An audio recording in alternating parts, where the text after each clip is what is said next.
Good morning, good afternoon, good evening, everyone. Welcome back to another episode of OpenShift TV. Today we are discussing a very interesting topic, Agones, a game server that runs on Kubernetes. And we are joined by some very special guests today. Googlers, no less, have invaded the channel, it seems. Ha. And let's just go around the horn real quick. I'm Chris Short, Principal Technical Marketing Manager on the OpenShift team at Red Hat. April, please introduce yourself for everyone. Hi, I'm April Nasi. I work in the Google Open Source Programs Office with a lot of our fun cloud native stuff, and I get to spend a lot of time working with Mark on gaming open source projects, which is exciting. For better or worse. And that's a great segue for Mark. Mark, Yeah. tee it up, buddy. There you go. Hi, I'm Mark. I'm a developer advocate at Google Cloud, specifically focused on games, and I am the founder of the Agones project that we're talking about today. Wow. Awesome. Eric, please introduce yourself, sir. I'm Erik Jacobs. Some of you may have seen me before on previous streams, such as trying to make Alexa scale our cluster and other fiascos. But I'm one of the tech marketing managers here at Red Hat, along with Chris Short. Wearing my cool OpenShift 3 hexagon shirt. For those who might remember the OpenShift 3 launch, we kind of sort of launched with a game at Summit that year. It wasn't much of a game. You could like upload a picture from your mobile or Squiggle, and then we displayed this like giant hexagon board that each pod was your little picture that you uploaded. And so I'm bringing back the old school. I've got my 0AD background behind me, nice open source game. And so yeah, we had found accidentally the Agones project because we were talking about something related to games on some stream, and then we did another gaming stream, which was some Node.js application. Yeah, Zorbio, which is Jared Sprague and Michael Clayton, I think from Red Hat, who were on the stream with me. And that's like an IO type game. So not really a lot of multiple servers or anything like that. But we just sort of deployed it and scaled it and messed around with it. And we found the Agones website again, and sort of I personally am I'm not an engineer and I'm not a developer by trade. So when I read documentation, it never makes any sense to me. So I'm looking at the Agones documentation and I'm like, I'm sure this makes sense to somebody, but I don't understand how this does something additional to what Kubernetes provides. Well, I hope it makes sense to somebody at least. I hope. Yeah, I mean, but it's like it didn't. I'm like, it sounds like it just does stuff that Kubernetes already does. And so I said, Chris, why don't we just get them on the stream so that we can actually figure out kind of what this thing is and how it works and what it does. And so I'm gonna share my screen. I'm gonna make a note. Actually, that's a good FAQ question, Mark. We can do like, why is this different from regular Kubernetes? Yeah, well, because I look, Chris Short, let me know if my screen is showing correctly. That's correct. It's showing correctly, but please blow the font size up. Oh, yeah. And so I come in here and I look at some of the things and I'm like, oh, okay, like get started, like create a fleet. And I'm like, how is this different than like a replica set or like what do I do here? And just, because I'm not a game designer. I'm not a game developer. I'm not an actual developer. I'm really just a hack at everything. And so I'm always in way over my head. And so that's kind of where we got to, right? And so we invited these nice folks on.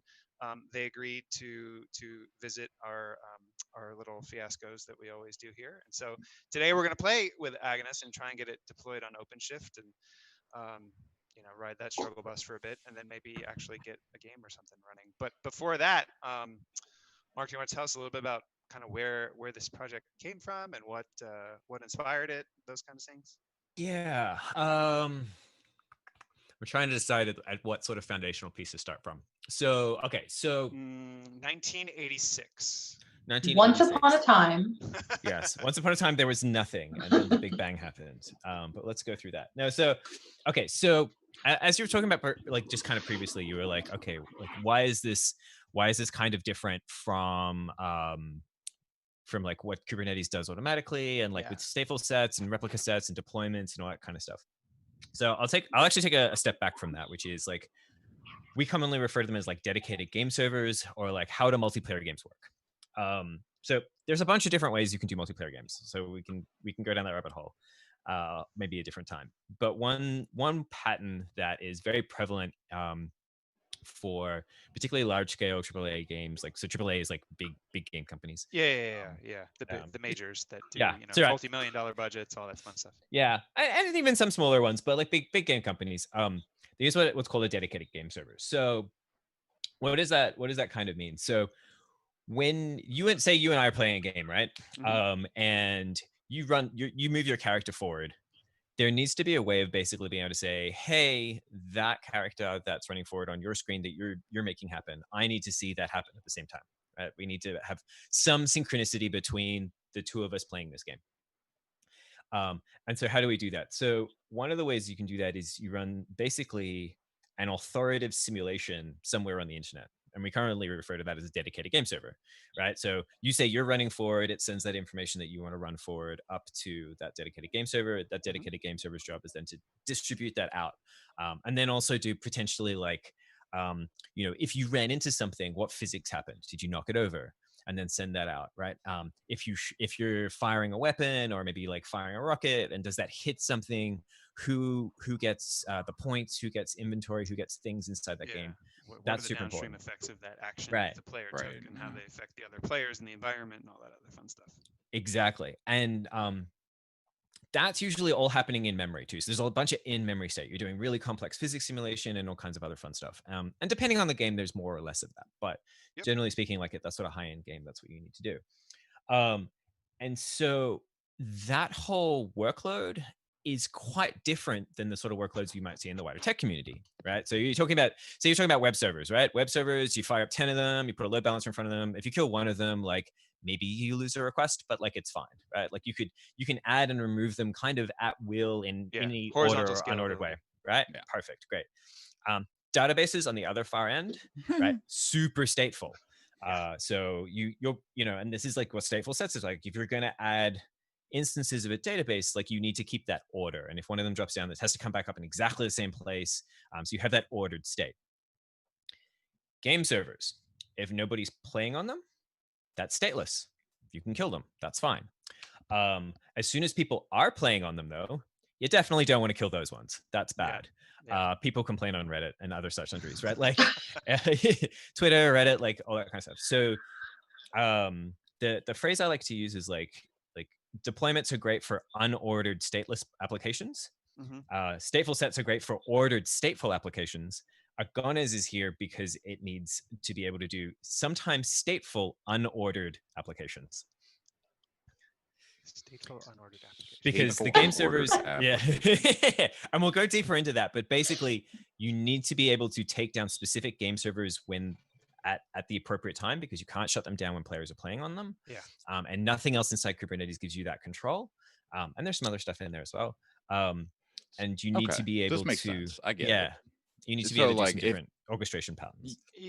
The order in which these game servers are spun up doesn't matter, right? Like it's the usage of them that matters. Right. So it's doing in a almost like in a serverless way, it's doing some abstraction of this thing is in use, therefore it's more important. But as soon as it's not in use, it's not important. Yes. And if it's full, then I need another one, and I need to track whether that one is important. Yes, that is 100% correct. So these are useful abstractions specific to this domain, if you will. And there are some other domains where this fits. We see that. I mean, we are specifically looking at game servers, but like there's a plane flying overhead. Where what was the word I was going to say? Like so like video. I was like, there is one for me too, and we're not near each other, so that's weird.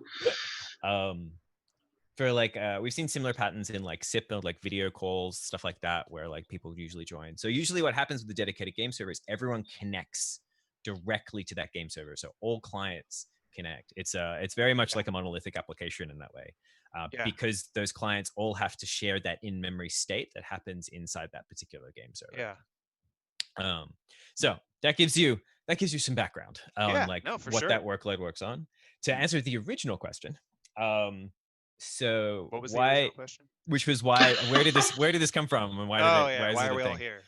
Also, I'll just keep talking until someone interrupts me, which I hope is fun. That's cool. At some point I'll start clicking things. April knows. We've worked together for years. So traditionally speaking, what I was traditionally speaking, a lot of big game companies were looking at building. So hold on, actually, let me just say it again. A lot of big game companies, or a lot of game companies in general, quite often build their own platforms for hosting, scaling, orchestrating these types of workloads. Everybody reinvents the wheel all the Yes. time, and they usually do it Yes. badly because it's not their area of expertise. Right. And there are some companies Mark out there to the rescue. Yeah. So, and there are some companies that do this like as a service and that kind of stuff, and that exists as well for some people who don't want to do that. But Right. especially for like big game companies who are kind of doing this themselves. And so, being a developer advocate, working in gaming, having a lot of conversations with them, talking to them about their game server workloads, that kind of stuff. And I was sort of sitting down and being like, okay, and I definitely wasn't the only one doing this. There's several other people I know who are sort of exploring the space, some peers and some mentors of mine as well. So I knew I wasn't totally crazy, but basically it was like, hey, Kubernetes gives us a bunch of stuff out of the box. It seems like we should be able to run game servers on here. Like let's like, you know, like why reinvent all the pieces when Kubernetes gives us so much? Famous last words when it comes to Kubernetes. It seems like we should be able to run seems like, right? Like it like, seems This should work. Yeah. what could possibly go wrong? Yeah. So I spent about a year sort of exploring the space, doing some proof of concept stuff and talking about it a bunch. And sort of at the end of that, sort of ended up meeting up with some big game studio people as well. Did we just lose him? I think we just lost Mark's audio. We did. We just lost Mark. His head's Yeah, his video's frozen too. That plane did something. Apparently. His connection to the game server. I get super frustrated when people reinvent the wheel. That upsets me. Yeah. No, you were. That was fun. That's. Did you lose it? Hey, we can't hear you. You are slowly returning from horrible tin can audio, and your video is gone. I would just like to go on record that it wasn't me that had a problem. Just saying. All right. Well, while Mark tries to restore himself, I'm gonna mute him. I think Mark turned into a robot actually. So installation. Hopefully that means we get a lot more PRs through because he'll. His USB his USB connections died. What the heck? How does that even happen? Come back. I don't even know. Magic. I think he made it. We're talking about game servers. We're enticing the demo gods or something. While the game, so this is the problem, right? Like the game server may be awesome, but you know the game client sometimes is the issue here. So while he tries to get himself restarted, we'll go and look at the. So I've got an OpenShift cluster here. This is the latest and greatest OpenShift 4.5. I just spun this up this morning. It's basically an empty cluster. It's only got default stuff in it. It might have user authentication configured, I think, for basic users, but I'm this TLC manager, admin user, or what have you. And so install and configure Agones. It says Kubernetes cluster version 1.15. Pretty sure that we're doing better than that. Where's the? You know what? I don't actually know how to find that information. Global configuration, I think. Global configuration? Does it tell me? API server? I don't think this tells me the version though. Oh no. Like I don't know how to. You might have to dive into the YAML files or actually. No. It tells me the OpenShift get all. version. Just do OC get all. Doesn't it tell you? No, I know. I can do a OC version, and it'll say that'll tell you. Kubernetes version 1.18. So check. We have successfully gotten the right Kubernetes version installed. So good there. GK whatever have been tested. OpenShift has not. Today will be that test. Maybe we'll get our names on there. If you're creating and managing your own Kubernetes cluster, which we are, the mutating admission webhook and validating admission webhook controllers are required. We do have those. I'm pretty sure. We also recommend the following recommended set of admission controllers. Let's see what they are. Why browser? Admission control, namespace, lifecycle, limit ranger, service account, default storage class. Yeah, I'm pretty sure we do all those. Okay, we'll call that a check for the sake of simplicity. Checkiness, for the sake of checkiness. All right. Later versions of Kubernetes may work Uh-oh. Only Oh. tested Yeah. against 115. All right. Oh, So this will be okay. exciting. I was gonna say, but yeah, that's fine. Let's see what happens. Create a Yeah. Kubernetes cluster. Check. We have done that. Okay. Install Agones in your existing cluster. This is where it all falls apart. Using YAML. Ooh, using Helm. Oh, using Helm. So I have never used Helm on OpenShift before. Shall today let's be do the it. first day? Oh, Do it. okay. Here we go. Oh boy, I don't have no idea how to do this. Install Helm. Install the chart. Well, I don't have the Helm command, but we do have Helm support in our UI now. So Mhm. let's see how terribly this goes. I'm going to create a new project called the Agones for the server. Worst case, you get to make your first contribution to the project today by finding that's assorted that is bugs and guaranteed, filing pretty issues. much. That is. Here we go. Helm chart. Helm I'm gonna chart. click the Helm chart button. Nice. All right. Oh God, filter by keyword. How do I use No, one you're gonna that's have to already like, somewhere? write your own somewhere. So that means No, but this is like the built-in ones, right? I thought I Yeah, was this is But hoping isn't for a it at the way- bottom? No, these are like existing. go to other up top. Mark Other. also your audio. Poor Mark. Yeah, I no have to kidding. reboot. I'm back. I clicked You other. are back. Okay, good. Ah, Oh, hooray! and you're not a robot. As far as we apologize. No, know. so I think the way that our Helm chart stuff is working right now is that these are like official-ish Helm charts, charts, that yeah. we're shipping. This is a catalog. So Yeah. I don't. Maybe try something different. From Git. I mean, we know we can do it Helm with from Git. YAML, but That's boring. Yeah. so just install Helm on your local machine, or I can Oh, do God. No, you can install Helm on my local machine. Please don't. it. Little did you Get know. started. All right. How-to topics. Install Kubernetes. Install Helm. Official releases page. All right. Helm 3RC2, Linux, x86. I guess AMD 64. You gonna go pre-release code? No, brave of you. RC. No. No, that's true. Okay, fine. Well, Helm 3 is RC though. No, it's not. Helm Story's out. It's gone 3.3.0. final. Okay. Yeah. Where's 3? It's really nice too. We just upgraded everything. There it Oh, is. there it is. Okay. Yeah. All right, Linux AMD 64. I will download this to my downloads folder. See, I already have Helm installed. Why don't you? Like I told you, I've never used it before. Oh, okay. This will be fun. Yeah, no, it's gonna be interesting. It should be pretty straightforward. Oh, move Linux.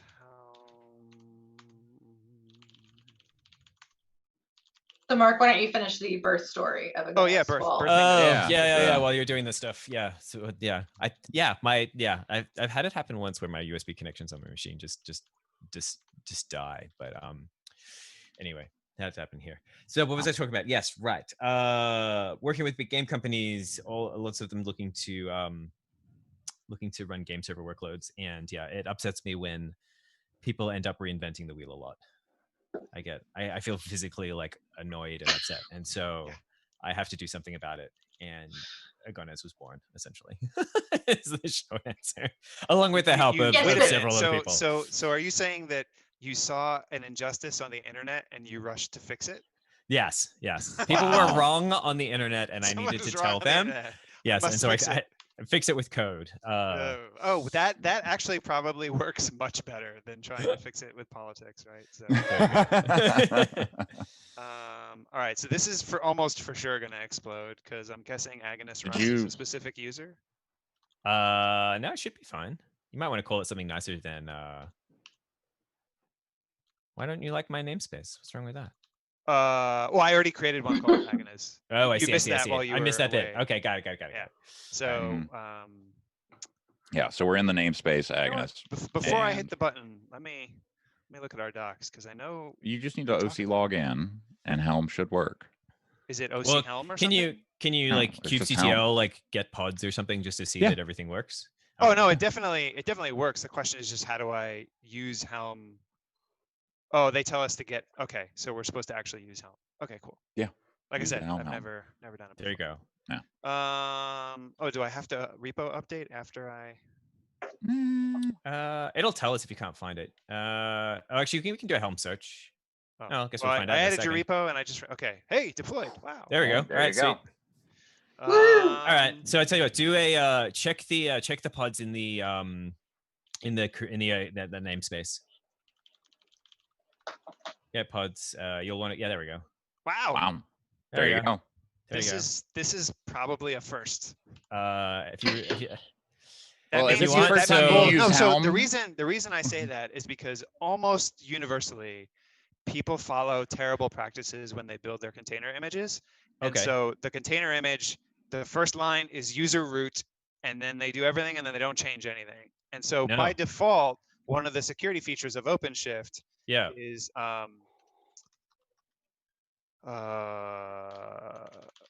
that we run containers as randomized user IDs with an extremely high UID. Yep. Intentionally as a security measure. And so the fact that not only did your container run, but it didn't explode and die and crash loop is like, that never happens. So kudos to you for doing something right, because this is actually working. Well, yeah, if you want to look at our Docker images, if you care, we definitely do. Let's go. Somewhere in here, I guess.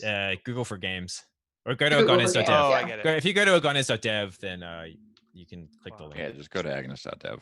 There you go, and there's a GitHub. But you missed the chance to plug in the Google for Games GitHub repo, where we have other fun gaming open source projects. Top section where it says GitHub. Our bad. There we go. So we'll discuss this later. Where did we put it? Build. I think it's in. Is it build? No, it's not build. Where did we put the images? Build image. No, that's all that build stuff. Go back up a level. Is this where I should point out if we did some of that repo organization that I've been wanting to do, that it might be easier? It's probably in command. You could plug that right now on my channel, and I won't have any problem with doesn't that. matter which one. SDK server ping. There it is. There we go. Well, this is better. I mean, you ask for user 1000, which is better than root, but the fact that it runs as not that is indicative of many good things. So kudos. Yeah. So our images are pretty lightweight, and there was some reason we had to switch to like a numbered user that one of our users had that I forget the details of, but anyway. I guess the next big trick is actually saying, can you get game servers, which is the custom resource definition that one of the custom resources. Yes, so we can. Okay, so we used Helm to install the chart, and so now confirm installation, which I guess we did. Yeah, I mean. Yeah, so we're good here. That's it. We're good. So one thing this will do, just because of our back permissions, when we create game servers, by default, you'll only be able to do it in the default namespace, just because there has to be service accounts set up. So you actually, when you install, you have to specify which namespaces game servers can end up going into. So just be aware of that. We did so we didn't do that. So as long as you're, so you actually can, but when so you will be able to install game servers in the default namespace. I just noticed that when you're using your console, it looked like you had a tool that like persisted you in a namespace, and I didn't know whether or not you like that could potentially trip us up. Well, I can look at whichever one we want to use. I would prefer to not put stuff in the default namespace. Okay. All right. Which is why I was asking, like, can we configure it after to tell it? Yes. Where... So we can do a Helm update with the right parameter that will actually tell it to do that. So what do I? Or you could just blow away the cluster when you're done. But what else? You tell me. I mean, okay. I'm just a monkey at the keyboard right now. All right. Actually, this is in our docs, so I'm going to get you to look at the docs because this is great. This is like live QE. We do this. Where are we? So now I have to remember where this is. It's not in reference. It's I'm going to look it up myself. So boy, here we go. It's in the installation section, and I think it's actually in Helm itself. Let me have a look. Yes, here we go. Perfect.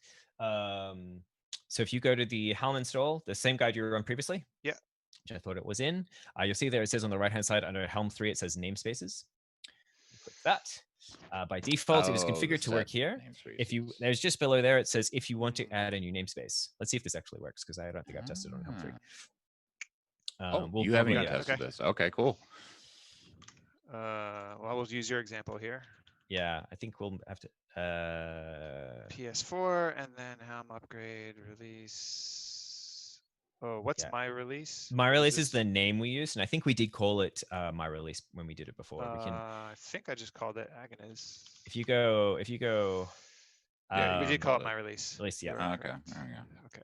There we go. So, So in theory, Helm upgrade my release, Agones, reuse values, set game servers. All right, I'm going to. I think actually we've got some extra namespaces in there. So when We you do. paste that, yeah, get rid of the Xbox one. If you want to get rid of default, that's fine too. Oh no! Whoa. Oh, I know why. This needs to have the namespace attached to it as well. Actually, that's a good bug. Oh, you Got gotta it. say. So when you do that, I think it'll just be like at the end. Just yeah, that works too. Namespace Agones. I think that'll work. Yeah, it's doing something. That's a good. Should I file a docs bug? There we go. Nope, Beautiful. There we go. Yes, you should. Or I'm just looking at it right now. I'll make a note. Oh no! Yeah, it's fun. It's more fun if you do it. Oh yeah. I will do it. Good, I'm just awesome. taking notes. that I Yeah, this remembered is to going to do. be contributions. Yeah. There you Uh-huh. go. There we Okay, go. so we have upgraded. So now I need. Oh, I have that namespace. You know, what'd be even so I cooler is Yeah. if somebody watching right now beat us to it. wants to file it for us live. That works. Yeah, there we go. Super, Absolutely. super distributed pair programming. So whatever the equivalent of kubectl get game server, is it like OC get game server? Yeah, let's see. if No, just it could be runs. QQ. Okay, cool. There should be no resources there, but that's good. If you do a grep for Agones, actually that'll be more Interesting. interesting. 'Cause So we yeah, have so we have a it- bunch of CRDs. Yeah. Uh-huh, Actually, that's a okay. good point. Well, the thing that I find interesting is that I thought that creating CRDs was a privileged cluster operation, but I guess it's not because you were able to do it. Or you would have had the privilege when you installed it. Oh, the Helm chart did it. The Helm chart does it. Yeah. Got it. Okay. So because I am a cluster admin, Right. I was able to do that. So if I had Yep. been a regular user, that would have exploded spectacularly. Yes. There you go. Yeah. Good to know. There you go. Regular user. Yeah, Okay, and so the so- CRDs and we are use- created. So yeah. we have a game server CRD. We just have no instances of it in our Yep. PS4 namespace. So we can yeah, you can. We are moving way too fast. We are gonna Oh, be done. sorry. Do you want me to send you? No, I can it's send like, well, you. but- I'll send you so the wrong usually- way. No. Do it. Usually it is a very exciting exercise in trying to get things to run. And this was like, oh, it just worked. Oh. Damn. I mean, there I'm- goes a I'm half sorry- an hour of not fighting things. So. I'm sorry. I think. Yeah, I don't. exactly. You should be. I feel terrible that we've made this such a seamless experience. Yeah, no, this is really good. Well, fortunately, people will like learn from this, right? Yeah. Yeah, if you're a cluster admin and you did a Helm install, yeah, it's going to do everything that you want. Somebody mentioned something in the chat about Helm and 4.5. In OCP 4.5 plus Helm will show on the console UI. Well, I mean, I'm in the console. You're in 4.5, so yeah, and Helm's I right am there. 4.5. Uh, Oh, son of a biscuit. Oh. Oh, but no, Ah. but this takes us back to the same place where Yeah. Right, Yeah. the chart has to be in the catalog. So I would be curious. You know what? Let's take a detour real quick. wait, change the namespace over to Agones. Yeah. I was gonna say, like, does it show the Helm chart if you click the button, or if you just click Helm, does it list there? Yeah. When The way that this works is, I think that you have to tell OpenShift about a repo so Yeah. that it will show it in the catalog. So let me jump into our docs real quick for giggles just to see Yeah. how. That's not the right docs. Helm repo, creating a Helm chart on the container platform. It's not what we want to do. Yeah, this is not. Boo. Insufficient documentation. Just storage. Oh, that's SCCs. Let me do What it. I am curious about is I did see that there is a Helm list, so I'm wondering if the Helm chart will still show up there even though it's not part of the catalog. That's a good point. should. Getting started, creating operators, working with Helm charts using the developer. Yeah, would it be cool if we can add it to the catalog? So no, it will not show the Helm because it was just installed from the CLI versus registering. Right, that's the what I'm trying to repo. figure out. How do I see. How do I tell OpenShift about the repository so that it shows Right. the chart? Yeah. Roll back a Helm release. Helm UI will not show. That's the version.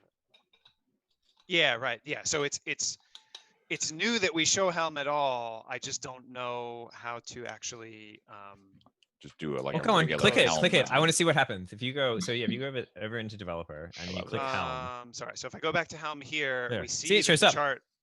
Yeah, the fact that Okay. that chart was installed shows up, but That's still I cool. wish there was a way that I could install that chart from the UI. That would be cool too. And what's even Yeah. more cool is you can actually see that it's revision 2, which is like you installed it and then we did the update. Yeah, no, so this is it's a good sort of advertisement Yeah. for the fact that like the way that we support Helm is pretty good. That's good. We can see all the resources that the chart No, we can't.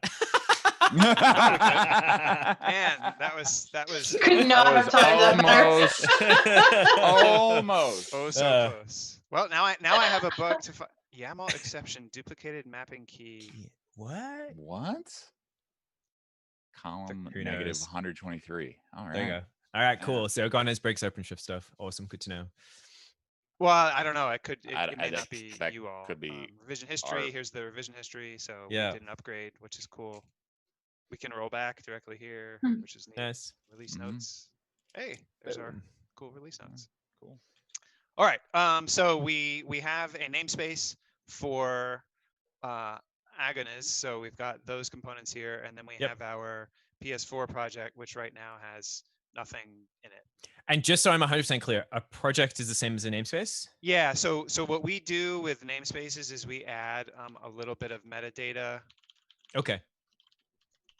on top of the namespace object, like some extra annotations, and we map some of our security things to that. Or Right, whatever. right. So they are effectively the same. You Okay. can describe them interchangeably. There's like a little bit extra stuff that we do on top of that. So Got one it. example is regular users in a Kubernetes can normally just like create a namespace without Yep. issue. We have it's like a hidden but documented request process that Interesting. evaluates whether a user actually is allowed to create a namespace, and then we create some security mappings and defaults as a part of that process as well. So the fact that we have, no, that's the wrong thing. I wanted OC get SA. So we create several service accounts by default. We create some role bindings and role-based access control mappings by default as part of creating a namespace. So it's like Right. OC new project ends up giving you more than just I instantiated this namespace YAML object. And Got it.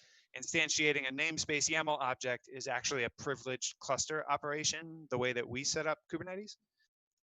So like if I was a regular user and I tried to OC create or kubectl create, some namespace .yml, like that would blow up as a regular user because that's a privileged operation. Anyway. So we have Agones installed. So I guess create a game server. Yeah. So the create a game server guide, we're going to create it's a simple, it's a UDP echo system. This Basically. One, simple UDP. Yeah. Yep. Okay. This command will actually work, and this has to happen in the namespace that we want the game server. Yes. Okay. So we are in the PS4 namespace. Yep. Can I'm going to do something different. I'm going to do this from the UI for giggles. This should be interesting. So, it'll work. So I think. All right, let's give it a shot. This should be fun. YAML. So create resources from YAML in PS4. Paste the YAML in here. Yep. Hit create. Invalid value fields must be fields v1 for field metadata fields field type.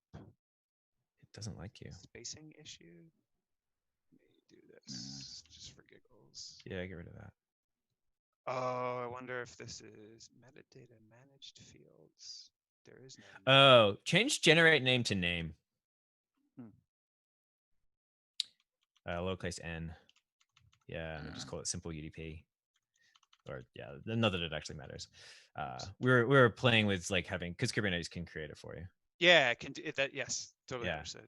No, okay, this is there's something else that is the issue, but I don't know what it is. It's probably a CRD validation issue.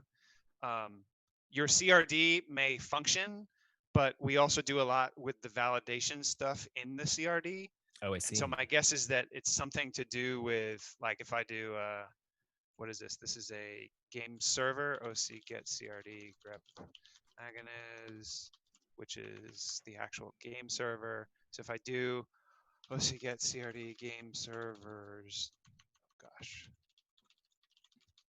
and look at the YAML. Yeah. In here, there's like a bunch of Yep. accepted names and other stuff. So buried in the validation is probably the issue. So the create Mhm. from the command line will probably work. Let's give it a shot. Oops. Yeah, does not like it. Double quote must Do be dash dash fields. validate equals false. Huh? Do a validate equals false. Nope. Still. No. Wow. Metadata managed fields field type. So let's Must be fields v1. I wonder if this is Actually, a here's Cube a 118 thing. here's a good question for you. What version of Kubernetes is underneath this? I 118. just said I wonder if this is a Cube 118 thing. Yeah, this Yep. is not going to work. Yeah, so that's Yeah. probably not going to work because there are definitely things that broke in there, and we may still be running like beta. Like I think those are still listed as like the beta version of CRDs. We still haven't upgraded those to V1s because we currently support what was it 115 is the version. So yeah, this is not going to Okay. work on 118. So we How need do an I old get- cluster. Yeah. Wait, Yep. how Yeah. old? Wait. I have a cluster, I think, up. Do you Let me have a double check. 4.3? Because that would Mm, be 115. No, it would not think be it's- 4.3. 4.2? 4.1? It'd be 4.4. So we actually 4.4 so wouldn't be 115 though. for interest sake, what we generally do is we look at we actually changed this a little bit recently, but we look at sort of the top 3 cloud providers. So we look at AKS, EKS, GKE, and Yeah. then we n-1, whichever the majority version is between the 3. If that makes sense. So if the latest okay. version on all of them is like 117 between at least 2 out of the 3, then we'll support 116 because that's the most stable, and then we sort of roll forward that way. We're a little behind moving to 116, but yeah, that'll happen in not this release, but probably the next one. So yeah. Okay. That's The interesting. 116 So we need should work because I think people are running it now anyway. Yeah, but but 115 is still supported. getting one is the issue. Like That's I gonna can, be the I hard can part. provision one, but it will take 45 minutes. some odd minutes to get it installed. 'Cause it's going to be like a, if we look at Because this it gets cluster- queued up in our provisioning system with everybody else, right? Like, Right. not like we can just shove ahead This of is the something line we kinda should have thing. talked about previously, maybe. That's Yeah. so fun though. So here's what I'll do. It's- I'll order. Well, we did Yeah. kind of discuss it when you were, fixing the USB stuff, and I was like, yeah, so 1.18. Yeah. We'll see Right. what happens. Yeah, like, I mean, we can use like Minikube or something if you want, Oh, God. or Well, That's I also a mean, possibility. I could go into Google and spin up a, Yeah, KS, but then go. we're not open shifting it, so Mm-mm. it's not as much fun. Not as much fun. No. Can you get an older catalog item? Yeah, Wow, it really- it really does there's take 45 There's minutes to look at 4.3. that. There's 4. Well, it's because it's like a full install of a full cluster. Yeah. like Right, You get the right, control right. plane, the Yeah, worker yeah, Creating VM nodes, instances, infra, all all that that stuff. Yeah. 4.3 is probably 115, isn't it? Where's our mapping? I have it documented somewhere. I know. Well, look at the release notes. There you go. For giggles. We're learning stuff. We're doing things. Everybody's learning. It's Everybody's all the all the learning. time. Legal notice about Kubernetes release notes. It's interesting that it all actually installed. I find that actually really Right. interesting. That is kind of funny.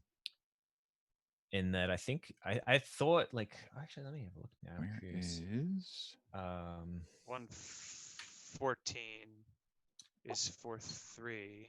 I had actually Okay. thought that Can you, if you have a 4.4, can you Let me. I'm can logging you OC in. get version? Yeah, hang on.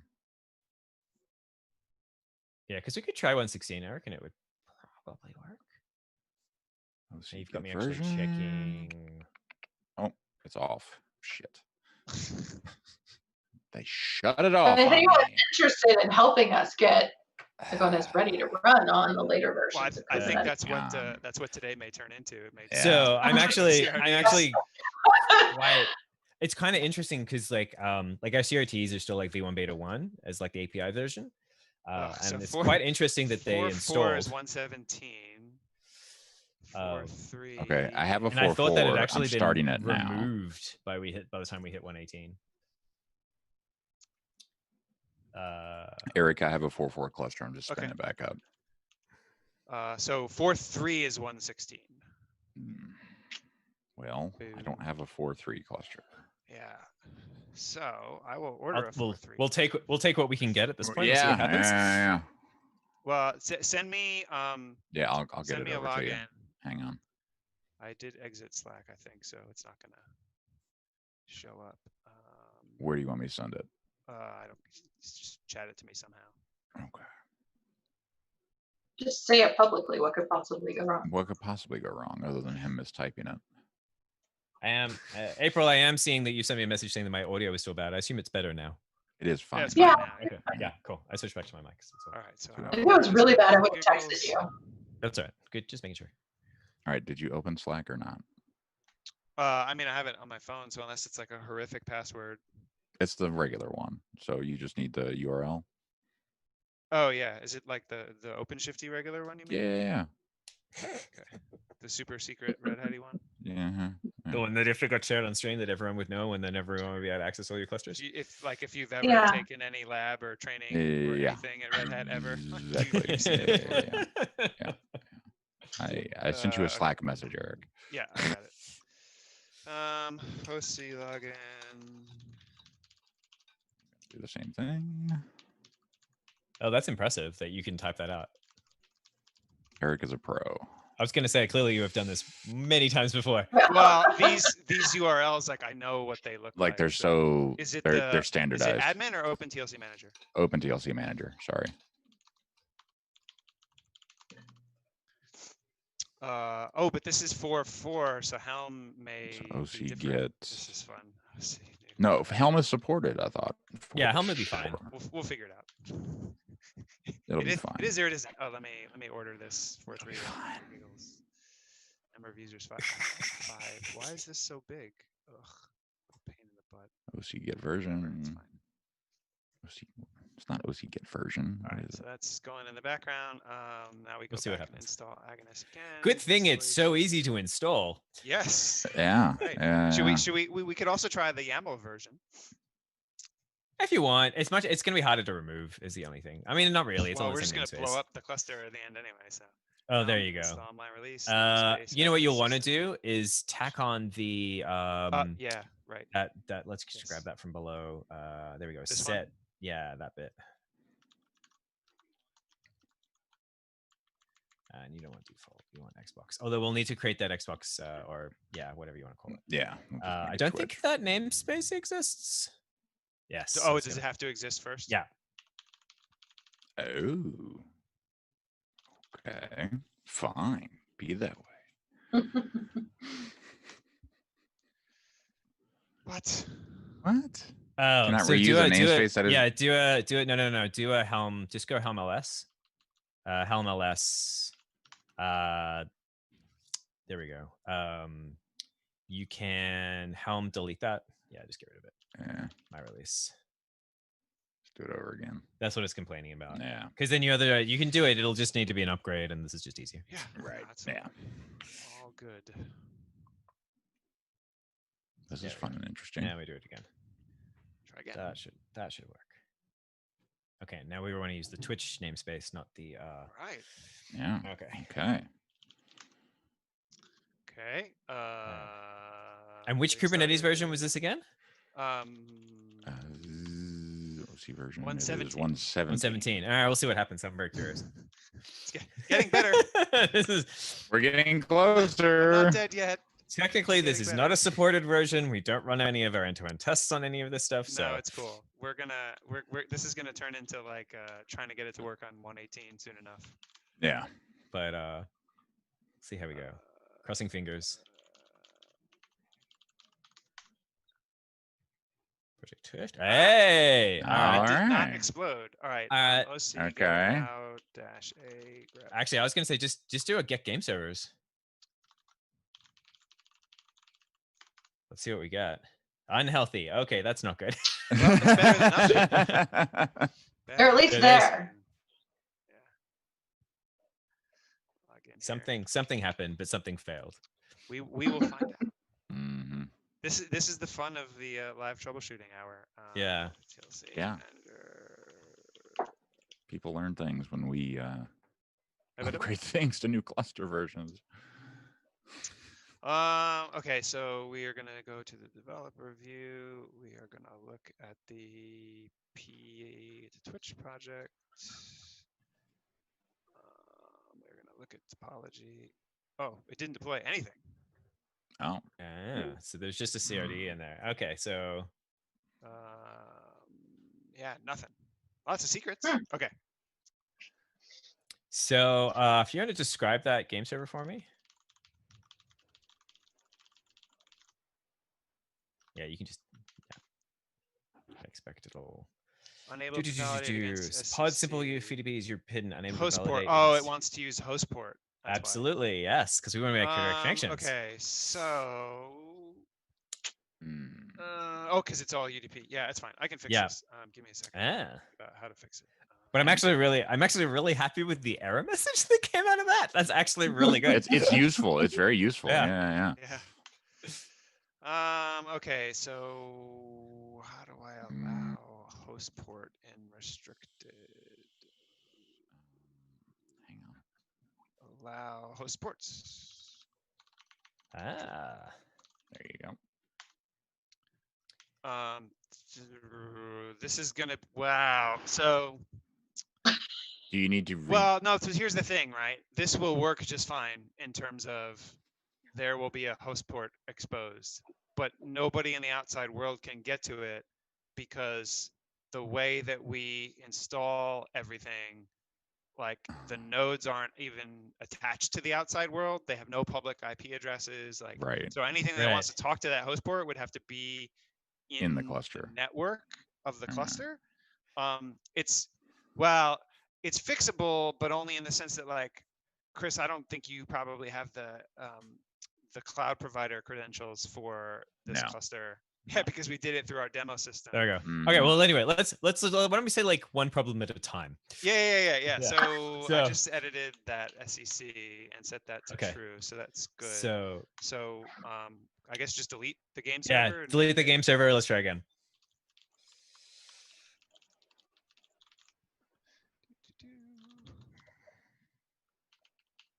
Okay. Let's try that again. Let's have a look and see what happens now. You could actually just describe game server and it'll describe everything. Cannot set block owner deletion. If an owner refers to a resource. What does that even mean? finalizers on. Can't set finaliners on nil. What? That's exciting. Huh. Reference. Well, let's Interesting. actually let me do a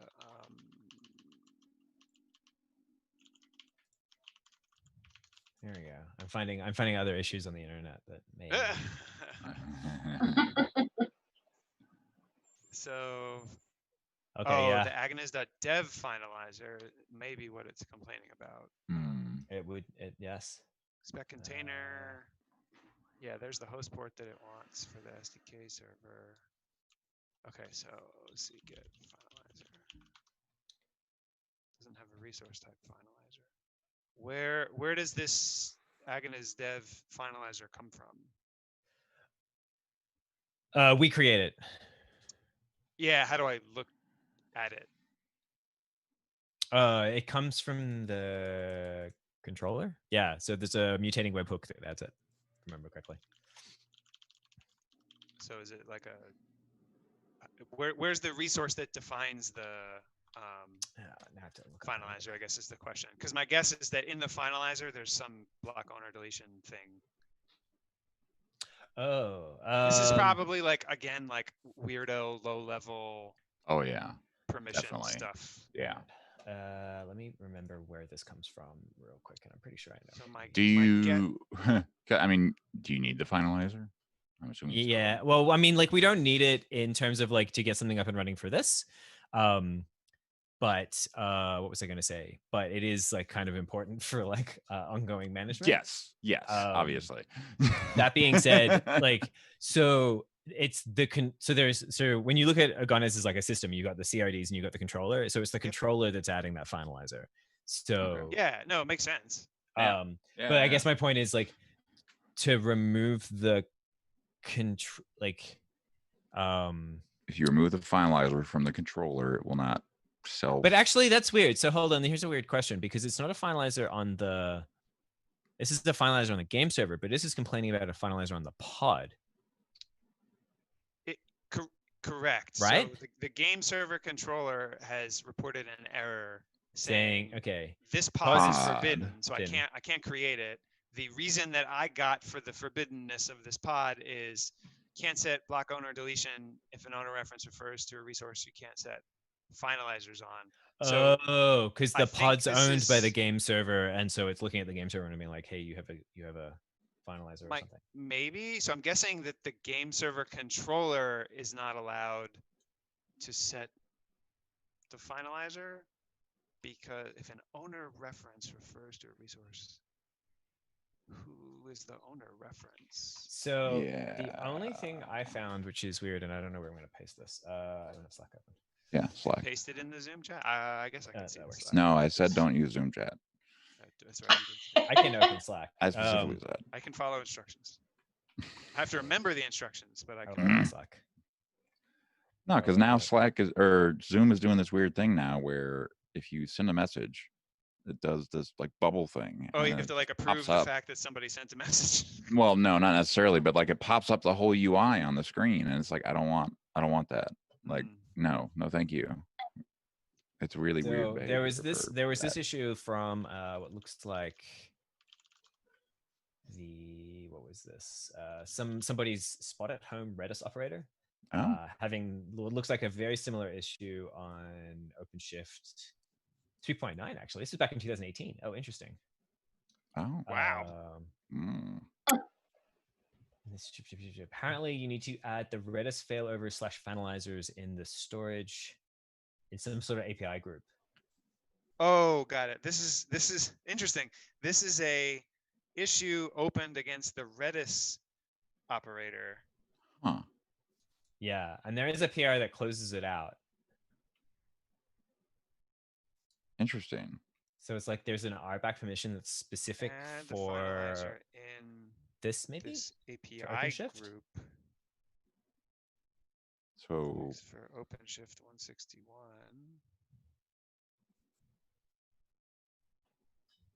What actually changed here?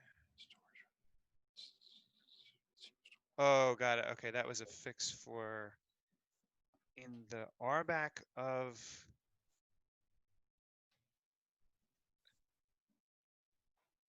the Redis operator itself. Yeah. So I guess we need to give permission on the game server pod? no the controller. The controller. Allow Yeah, it yeah, to yeah. do right, but it's the control. So the controller is running as a particular service account that has permissions, and those permissions likely don't include. Yeah. So which is the controller? Oh, it's staring me in the face. So OC get pod. If we look at the controller, right?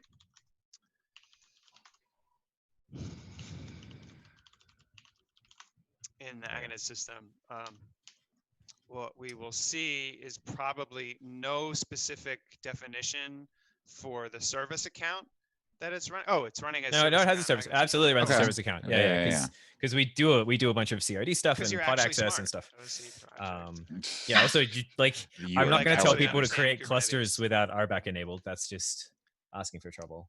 Yeah. Thank you for that. So this Well, let's see what we SA uses two secrets. Sorry, there was a reason I was like, oh, role binding, right? So Yeah. Oh, excuse me. System player. So I'm drawing up. This is where I'm like just drawing a blank on what gives that SA its permissions. Would it be check all namespaces? Or oh, that was a lot. Okay. Check the Agones namespaces. There we go. This cube system Agones SDK. Okay. access, Image pullers, deployers, image builders. Admin. What is that? That's the admin for the Agones namespace. So if I do, right. Okay.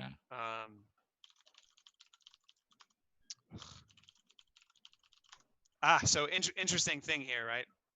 So this Agones namespace was created probably by, sorry, here, let's see, get project. No, okay, never mind. I was going somewhere with that thought process, but No, I don't think you. yeah, so it runs as a specific SA, but then what gives that SA its... There's definitely role bindings. Yeah, I'm just trying to figure out what binds the... All right, I can look up names for you. Here, let me find the right file. Like which role that Agones, Where went? that SA is bound to. It's probably bound to some default one. No, we have our own service accounts and role bindings. No. You have your own service accounts, but I'm saying the... Oh, is it Agones controller access cluster role? Something like that. I have to go look. I'm looking it up because this was not written by me and also like a while ago. Just go YOLO and assign the cluster admin to that SA. Yeah, we could do that. Yeah. That would definitely... Here we go. That would fix it. So, That would hack our way through it for sure. Yeah. Yeah, so here it is. So the cluster role binding of Agones controller access there we is go. You found it. applied to the Agones controller system account, service account in Yep. Agones system. And it gives it the role of Agones controller. OC get cluster role Agones controller. If we look at the cluster role, we see all of the stuff. So this Yep. is probably where we need to add that finalizers thing that's referenced in that Redis thing. Yeah. I So we guess. need like a slash Yeah. finalizers on something. So it's in the, so in their case, in the rules, where's the rules? In the rules, they have an API groups of, in their case, databases spotahome.com, which has resources, Redis failovers, and then Redis failovers finalizers. So the question is just where the heck that would go here. Sounds like it's probably game server slash finalizers needs probably get an update. Why do and you have delete? it twice? You've got Agones dev, game server sets, and then you have Agones dev game servers again, specifically for patch. Yeah, because we didn't want to give patch for both game servers and game server sets. Got it. Sorry, I see Yep. that now. Yeah. So it probably goes in here. Yeah. Yeah, you could probably drop in there game servers slash finalizers as in the Give it a try. resources, I think. See what happens. I mean, it's not going to break anything if we add more permissions. Famous last words. Agones dev game servers finalizers. Yeah, I don't think we add finalizers to pods. We don't have any reason to. But that's what it's adding, was a finalizer on the pod, wasn't it? Wasn't that what it was? I don't about? think so. I don't. from Pod was memory. complaining that there wasn't a finalizer. It was more the finalizer on the. It seemed like it was complaining about the finalizer. The finalizer on the controller. Yeah. No, well, on the owner, I should say. So that should be fine. Okay. Because you've probably done this, but if people haven't, when you create custom resource definitions, you can link them together. So you can link resources inside Kubernetes together. So like, for example, if you're doing a deployment, actually, I don't know if this is exactly true, but and it may be through multiple layers, but basically like if you ever delete a deployment, like your pods go away, there's an owner reference system in that, which like tracks that all the way through. So we do similar things. So when you create a game server, it creates a backing pod. And so on the pod, we set the owner of the pod to being the game server. Okay, we've made a step forward. Scheduled is good. So do a get pod, because scheduled should be saying like the pod's probably coming. All right, so the pod's running. So try get game server again. We are ready. That is ready. Working. Wow. Nicely done. That's pretty awesome. That's amazing. Very, very well. Good job, Erik. Well done. Hey man, so mic drop out. Nobody externally knows what this means. I mean, you know what it means because you know what an avatar is. But internally, in the Red Hat Slack that we use, my user avatar is Wreck-It Ralph. Yes. All right. Because I break everything. And it's just because I do stuff like this. I'm like, well, this makes sense to me. I'm just going to do it. Oh, look, that blew up. And then you go to the engineers and you go like, hey, I did this thing and it blew up. And they look at you like, what? Why did you do that? Why'd you do that? It made sense to me at the Yeah. time. I don't know. So anyway, all right. So we have a game server. Hooray! We've got a game server. Yay! Yay. Now what? Gee. You're Why in does it not- Twitch. Oh, because there's no like deployment. This is Yeah. a weirdness of our topology view. Is that You might have to go back to admin. a naked As a pod? Well, pod. this also Yeah. remember this is forward 4. Oh, right, So right. a naked pod just doesn't show up with a topology because there's no deployment that controls it. But Right, I can right, still right. find the pod in here. So if I look at its logs, we see, the Marking server. the Yeah, server's look at ready. that. Yeah. You can probably look at so there's there's actually two containers in there. Yep. So there's the Agones game server sidecar and the simple UDP. So the sidecar is the stuff that we use, Mhm. just nice JSON formatted stuff. Yeah. So basically when you so here we go. Here's another little bit. So the Agones system has an integrated SDK. And the reason we do that, so traditionally dedicated game servers can be really, really big.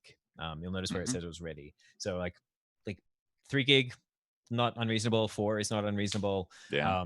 And so they often may even pull in base like- memory utilization. or Yeah, just like image right. size and like data they need to pull in. So they can take 30 seconds to spin up.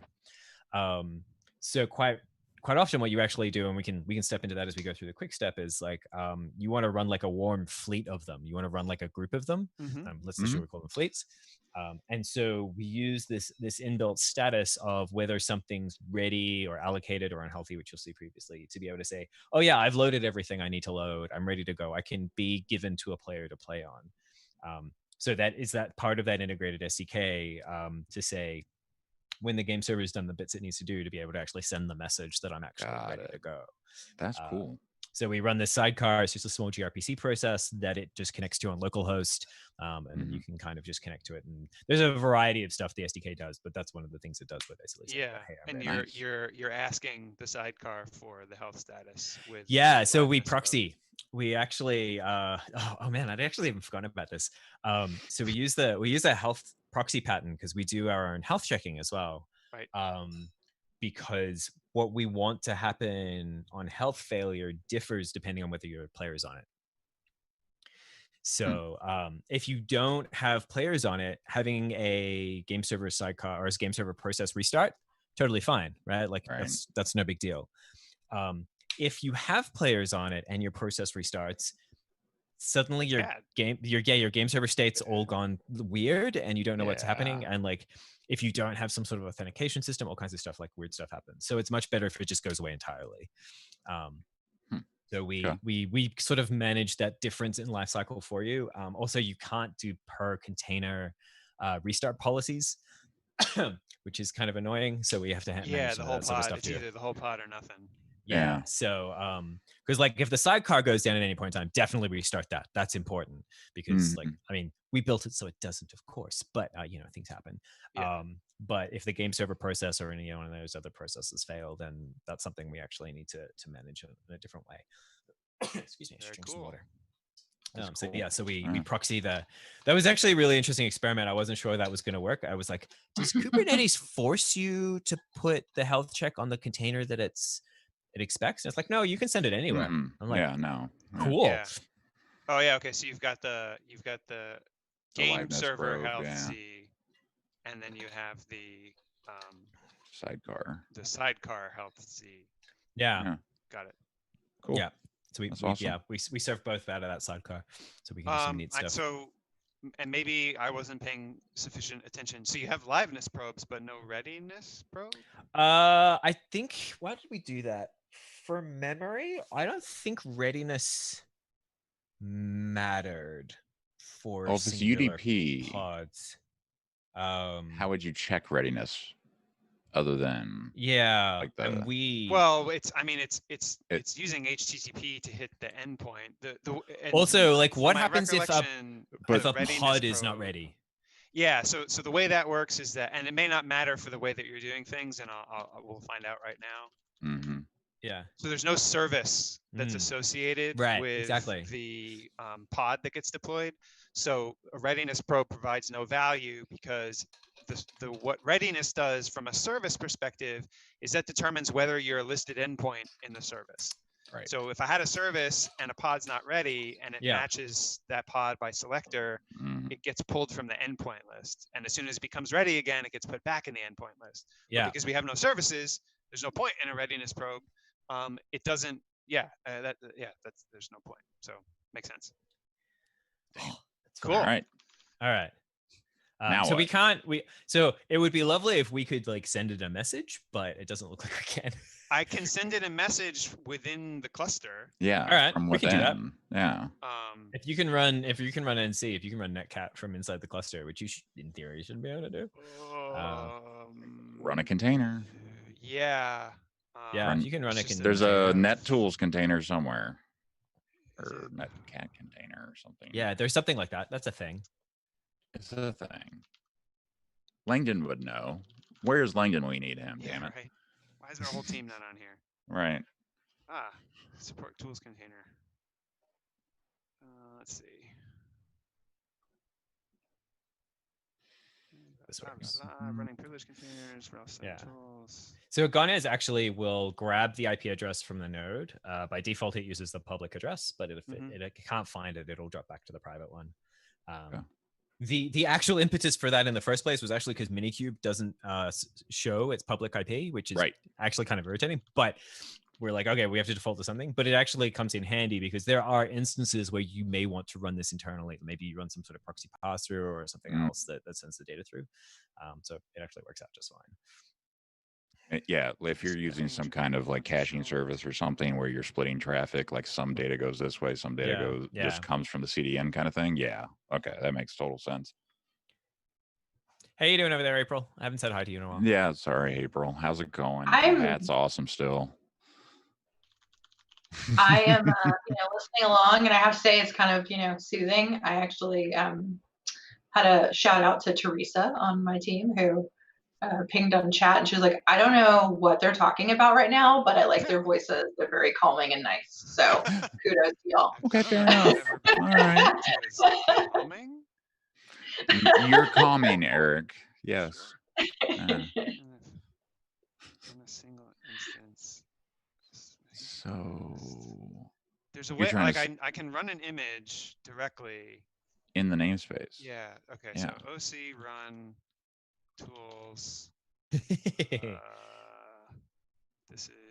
is Rel7 support tools -I -T.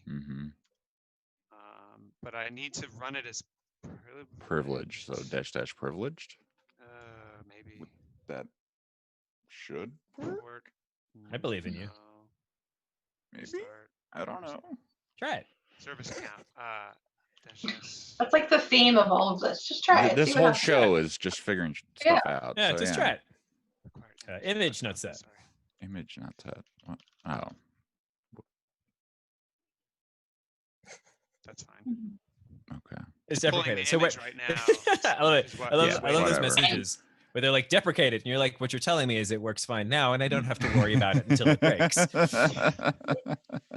This will be removed later.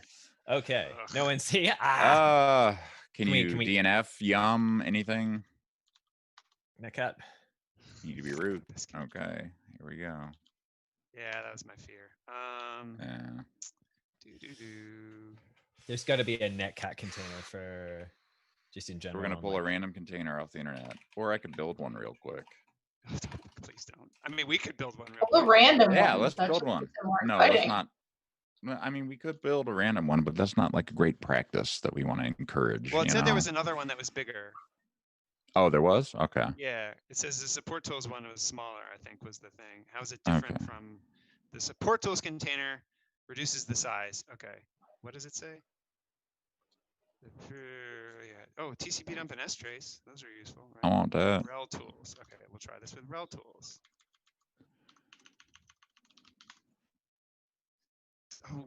Oh, tools already exist.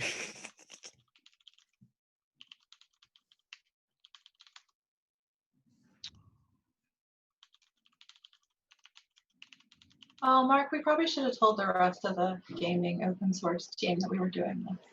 Oh yeah. Yeah, that would have been nice of y'all. Hey, gaming Still open source can. team. Just want to let you know we're doing this. Yeah, it's just like, oh yeah, right, those folks. Yeah, forgot By the about way, that. yeah. Sorry. Because we do have, There is we also have so there open there Mac. is an yes. It's I'm sure you have while we're quite a few gamers that, yeah. so while we're here, there is an IGDA, so the International Games Developers Association. There is an open source SIG. Wow. We hang out in there with some of those people. Red Hat is a There's big some couple participant of of that. headers there. Yeah. Yeah, so just making sure that people are aware of that's a thing if you're a game developer or want to get involved with game development and open source. What was it called again? And so IGDA, International Game Developers Association, they have Got it. SIGs for a variety of different types of gaming stuff, from like narrative. I'm going off the top of my head, so I'm going to mess this up, and a bunch of other things. But one of them Audio. is open source. Audio is another big one. Yeah. Yeah. That's what my kid does, so I'm, There you go. Ah, okay, cool. Someone doesn't But seem to yes, open source in the games industry is a whole thing. Oh, And what? thoughts and feels. Okay, no, God damn it it. dies. What happened? It looked like it was working, and then it complained. Completed as like a job. Huh, interesting. Well, so we have a deployer Yeah. that sets up see. the pod Yeah. basically, and so there's logs in there that talk about how Of course you do. that has to do with the old deployment config stuff that we did, which existed prior to Kubernetes deployments. Yep. Right. OC exec tools bash. What? Bin bash.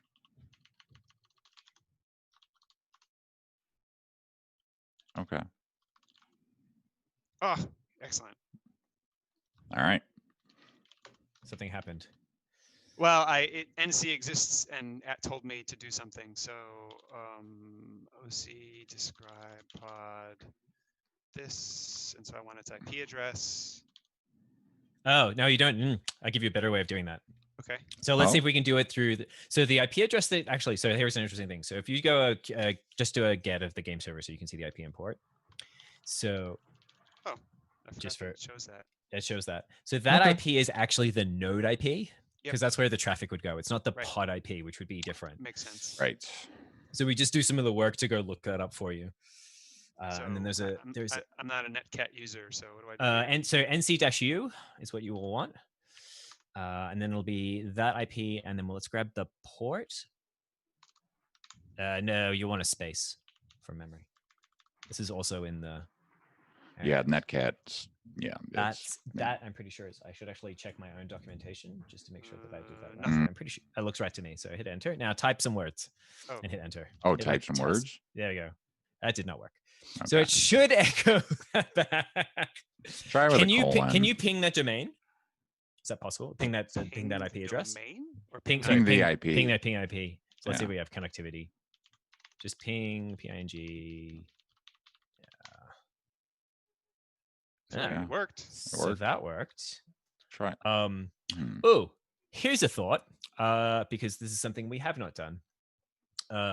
Do we need to, even internally, do we need to have some sort of firewall rule that allows you to be traffic? For sure. That port yes, is absolutely. definitely Yeah, it's very super blocked. closed. Yeah. So does the game server pod have netcat in it? No. Either of the I would be very containers? surprised. This is a super lightweight Alpine container. Right. It would be. You'd have to add it. Oh well. We may have reached the end of the road. Yes.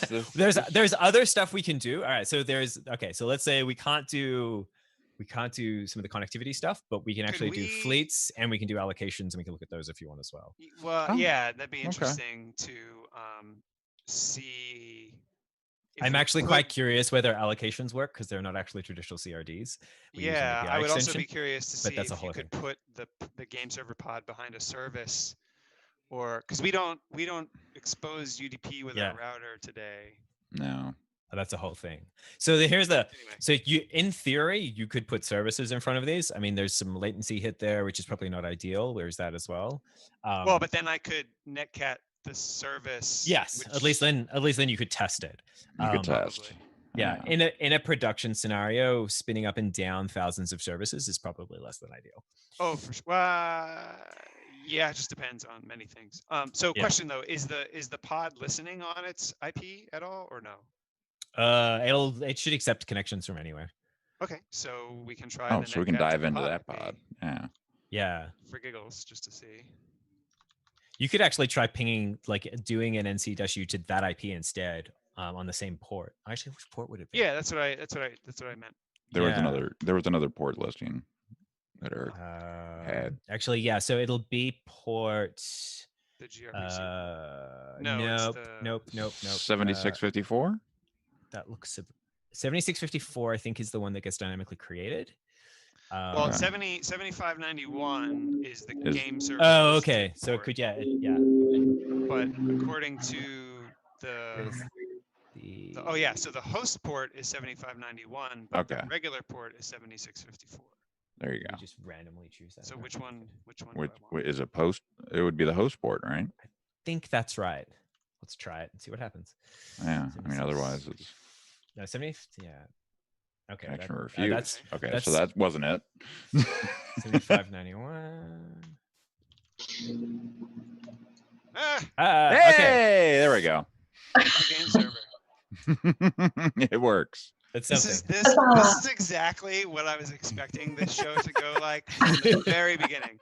So the fact that it took us like almost an hour to get to the frustration is a huge improvement over normal episodes. Yes. There we go. Okay. So we have connectivity inside the cluster, which is not like that. No. No, which is No. like very secure because if you don't have players, there's no bugs. So, it's fine. This network would be so much better without users. Yeah. Well, no, but so the funny thing is, but here's the funny thing. One of the funny things that we wanted to try and do, and if Roderick is still on the Twitch, Oh yeah. we wanted to try spinning up a GPU node in the Okay. cluster, and then running like a game client using the GPU in the cluster, and then Right. streaming the video back Yeah. to whatever, Right. kind of like Google's Stadia. Yeah, sure. It's exactly like Yeah. that. Stadia. So we could Okay, totally just to run be clear, when everything I in say the it's exactly cluster, like that, that's hyper not secure, like what and then just stream the video out. Anyway, Anyways. That's a good theory. I like it. It's a good theory. Yeah. okay, so we got a functional game server, and so what was the fleets thing you wanted to try? Okay, next? Or so, was that what you wanted to try next? Yeah, let's do that. This should in theory this should work. But Okay. if we go back to the quick start, so like I was talking about previously, what you regularly want to do is run like a big warm set of this. So this is where fleet. So if you're like Kubernetes, like pods deployments, fleets game servers, kind of similar in that way. Mhm. So this is where you can say things like, give me 1,000 game servers just sitting there waiting for players. For this, it'll create just 3, I think. So I don't know if you want to get rid of the old game server. You can do that if you want, but we can create a fleet first. It's also fine. We can get rid of the game server. Yeah.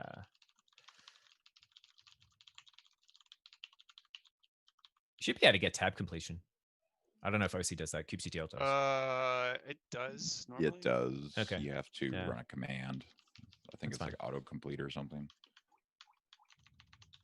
I don't know if you want to leave your tools there or not. I mean, that's fine. but We'll leave whatever. it there. All right. So yeah, let's do that. Alright. Let's see what happens.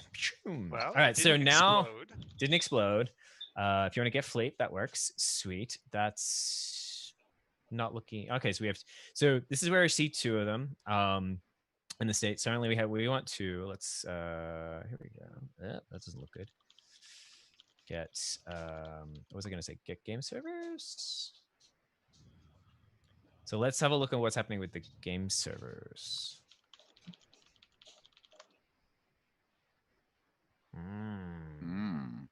All right, so Would it be the that's fleet weird. controller or something?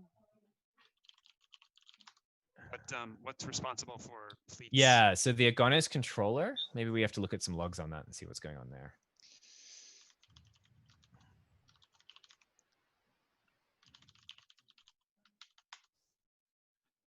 Error creating game server Server sets for sets. fleet.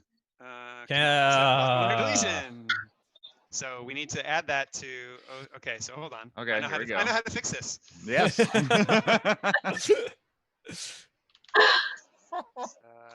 That was great. I loved it. Does I the love game it. server I love set this. have a finalizer? Apparently it does. Apparently Mhm. it does. You probably want to add make sure You just got rid of game server sets in general. Oh. So yeah, just make sure there's both. There we go. Okay. Right, but do we need Do we need- patch? I don't know. Just add it. It's a good question. Just be like a tennis shoe and just do it. Make all the things. All right, so let's actually that in theory might self-heal. Or not. No. It hasn't self-healed yet. Error creating. I don't know how long it takes. It's like, I don't know how often that. I don't know It how. should oh, run. how It often runs your about it controller- at the most. It'll run every 30 seconds. But if it goes, if it's gone into back off, we could delete the fleet and try recreating it if you want.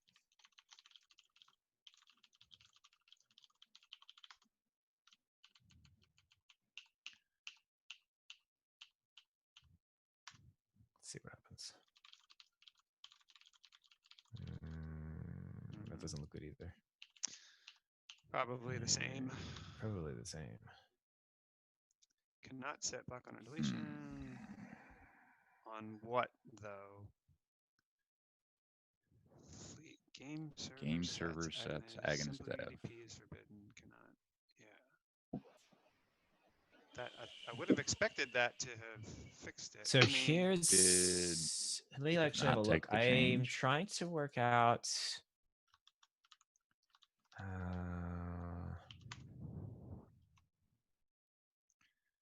Okay, so no, it still keeps trying. I wonder if we need to restart. No, because the game server set isn't a thing that exists. Oh wait, it says.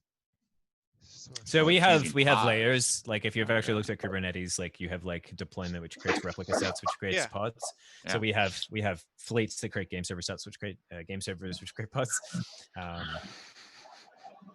Right, but what it's still the Agones controller that's creating fleets? Yeah. So the fleet, the Agones controller will create the game server set from the fleet, which will then create the game servers, which will then create the pod. So it's all running through the controller. Game servers finalizers, game server sets finalizers. That looks like that should be fine. I didn't think there was a finalizer on the game server set. Yeah, we don't do that. Why the hell not? Worth a shot?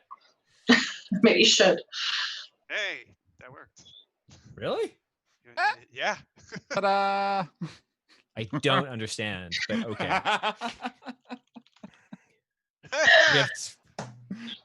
Okay. Wreck-It Ralph, baby. Wreck-It Ralph. I was now.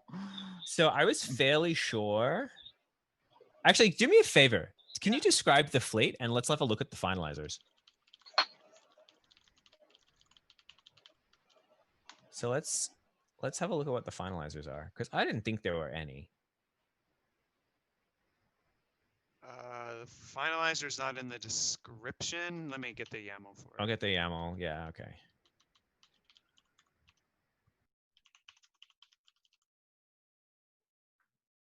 Do you want to see gaming? I want to see gaming running. Yeah, me too. Yeah. There's no finalizer listed on the fleet. So where the hell? So why did we need that artback permission? Yes. I mean, it's great that it works. Don't get me wrong. I'm just confused. Yeah. I mean. Magic. FM. Is it are we blaming FM again? I don't know. That's a curious one that we would have to dig deeper on. Okay. Anyway, we have game servers running, so cool. Yeah. What is there are errors happening here.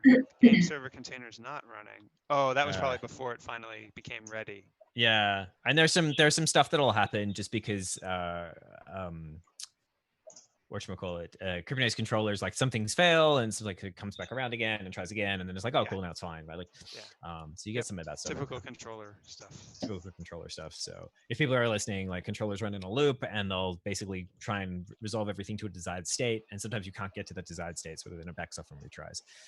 Okay, so we have 2 game servers. All right. All right, so so how much time we got? So we are got a half hour. Half hour. All right, sweet, awesome. So, all right, so let's talk about allocation, and we'll see if this works because I'm very curious. But I'll give you some background on that too. Okay. So yeah, we'll scroll. Yeah. So we've got this warm set of game servers, which we were talking about before. So we've got two of them because we have a massive player base with 2 game servers, and so we need a way to be able to say, hey, I would like a game server to play on. And like indicate that it has players on it. So like we were talking like way at the beginning about how once one is being used, once one is being used, don't ever delete it until it's like shuts itself down. And the way we do that is what we have a concept called allocation. So where we have this state IP address. Oh, different ports though. Okay. Yeah, different ports because it's on the same node. And so we kind of break the Kubernetes mold a little, and by a little I mean a lot. So we basically have an imperative command. So rather than like a declarative, this is what I want, we have an imperative command, which is a game server allocation, which is a CRD that looks like a CRD, but we don't store it. Wherein we're basically asking the system, hey, can I have a game server out of this selected list, essentially. Mm-hmm. And what it'll do is it'll go look through the list of ready game servers, pick one. There's some selection rules that we can go into later if you want, and then hand it back to you and mark it as allocated on the return and give you back that IP endpoint information. Under the hood, it is an API extension that has been written by hand for mainly performance reasons. We can get into that if you want to as well. But let's give it a shot and see what happens. So if you go back over to the quick start. Yeah. Oops. So here, so we scroll down. There's there's over on the right, you can see just after scale up the fleet. Although if you want to try that, that's also fun. Server. Yeah. So you can scale up and down the fleet just like you would do like kubectl, like replicas, like all that kind of stuff. Scale, yeah. Yeah, you can do that. Cool. We have some auto scaling stuff too, but that's a whole other thing as well. Yeah. We can get into that. But allocation, let's try an allocation. We talk about all this stuff. So literally we want to do a create and then spit out the YAML at the end. Here we go. So usually if you're building this inside your own, that was easy. Usually if you're doing this inside your own system, you probably do this as an API call against the Kubernetes API. But for demonstrative purposes, it's super easy to do this. We may want to have a look at the game server YAML itself, but here you can actually see it's worked. We go to creation timestamp. You can see down the bottom in status where you've got the address and the name of the game server. Yeah, that's if the we server get that you were allocated. Yep. And if you go and get all the game servers now, if you see get game servers, you'll see that one of them is now allocated. And that basically means, we have players on that right now. Yeah. If you want to have a look at the game server allocation, just for funsies. The object? Yeah, the actual, if you want to open up the URL. Yeah, so there won't be a game server allocation. So this is actually behind the scenes is not installed as a custom resource definition. We actually write an API extension endpoint that only implements the create path because it's it's an imperative command. And B, for performance reasons, it's much faster doing it this way. Yeah. And like, if you're like, hey, I need 1,000 game servers now, like we can just punch through it. Right. And there's really no reason. So would that be 1,000 API calls or would it be one API? Yeah, that'd be 1,000 API calls. Yeah. Interesting. We actually haven't really gone into like needing to do batch operations too much. We can scale up pretty reasonably fast, pretty quick. Just out of curiosity, I mean, how much more time does it take to go through the normal CRD API thing? Seconds, milliseconds. I mean, what's the measurement there? Unit of measurement. I'm trying to think. Probably like I have to remember because we did this a long time ago. So basically through this, what we're doing is basically parsing an HTTP request and then doing an update to etcd behind the scenes. So we're basically just shifting a thing to allocated, and most of everything else is done in memory cache. If we put it as an actual CRD, then what needs to happen is it needs to do double that. So we need to take it. So actually what needs to happen is actually I lie. It's very different. So what happens is the request would come in, we would do a mutating webhook and it would hit that, which are actually serial and they don't run in parallel, at least as far as I'm aware still. It would then hit that. We would go and do the information to do the allocation. Then it would, so we do a etcd update based on the game server. Then we do so another it's a etcd lot more store. stuff. Like it just gets, there's so much several more stuff. steps. Yeah. And then eventually we'd have to clean it up after we're done and like all that kind of stuff too. So yeah. So in it's much typical faster game than that. server hackery way, we're just bypassed all that. Yeah, so Yeah. I mean, there are some it- things that is we do it- to like. It's still behind, but it's still behind the RBAC though, because it is exactly. It's the Yeah. Cube API. Yep. And so it's not like the other option would have been to put a OAuth proxy in front of the controller and then Don't want to expose like that admittedly with don't want to do ingress, that. Yep. and that's just, Yeah. it's hacky. So yeah, No, that's wanted cool. to still have the RBAC controls, use that sort of stuff. Now we actually do have a whole external system for exposing allocations through gRPC, which then backs into this as well, for like when you're doing like multiple clusters of stuff, or sometimes it's useful just to have that as an external service. But that's a whole other thing. We don't need to worry about that today. Got it. So you said you wanted me to look at the game server allocation. How do I? Oh yeah. So if you see the actually either or just go back to the documentation. That's the words I'm thinking of. Words. So if you yeah, there we go. Perfect. Actually, no. Scroll up a bit. There's a link. Just a bit. Keep going. This? I think there actually was the sample above it. Where is it? This is the there sample. we go. Use this example where it says this example, that link. I'm pointing to my screen like you can see it. I don't know why. All good, my friend. There we go. So yeah, so this is what a game server allocation looks like. There's a lot of stuff you can do in here, but you probably seen stuff like match labels. So it's a selector. Yeah, and so if the fleet or the game servers had different attributes that were represented by key value by labels, you could match them. So you can allocate across multiple fleets if you wanted to. If for whatever reason you're like, I don't like fleets, I just want to create my own game servers, you could do it too. So it's all kind of decoupled from itself if you want to do that. And there's some other more sophisticated like game server allocation stuff that you can do for selection and whatnot that will be exped. We'll do even more stuff on later. Sorry, I'm answering somebody's question in the Yeah, chat. thank you, Eric. Okay. Oh, yes, and if there's questions in the chat that either myself or April can answer. Yeah, it was one of our folks was like, hey, did you extend the API server? And so, yeah, you wrote a literal extension that only responds to create. And then the next question was about a specific SA token. And I said, yeah, it's still behind the standard RBAC. Yeah. So, okay, like you still have like it's still got all the good RBAC stuff, all that stuff. So it works. It looks exactly like a CRD, which is exactly how API extensions should work. Yeah. What? So where do we want to go next? Carlos. Is that your person? Carlos. Is OCP No, I allowed to think extend the it's- API server without the default? Or wait, is OCP allowed to extend the? I'm not sure if this question is this about support hang on. extending the API or in general. Yeah, so I think the question is like whether or not your custom API extension would be a supported thing with OpenShift. I don't know. We'll wait. Yeah. Seems to work. For CRDs, we only had API.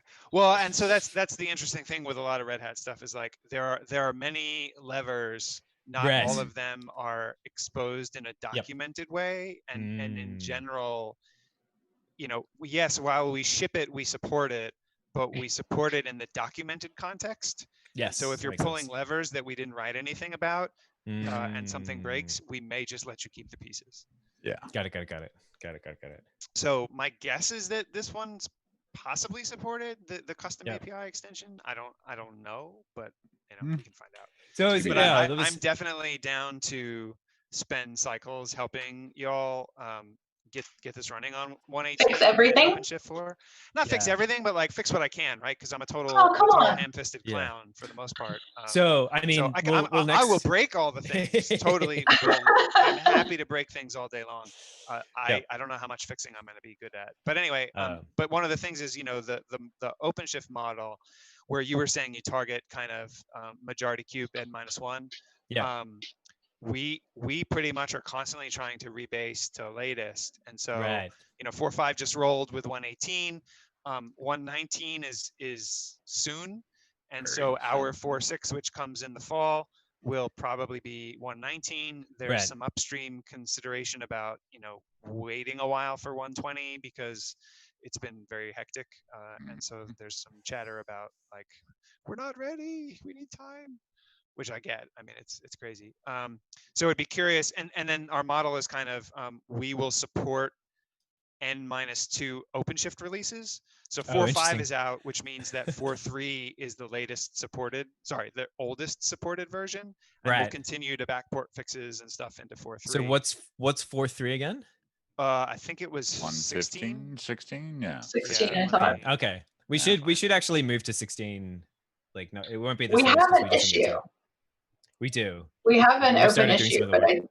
Okay. Yeah, I was gonna say, so, it looks like there's a lot that still needs to be done. So if anybody wants to help, Yeah. So So Yeah. we run 4.3 a one's we 116. we run a 6-week release cycle. Okay. And we've got like a week and a half left of that release cycle before we hit our RC and go into feature freeze. So our 116 update is not going to be this release because we just didn't get to it. Yeah. It So just didn't get But no, yeah, the- I'm happy to be a tester, liaison, breaker of things.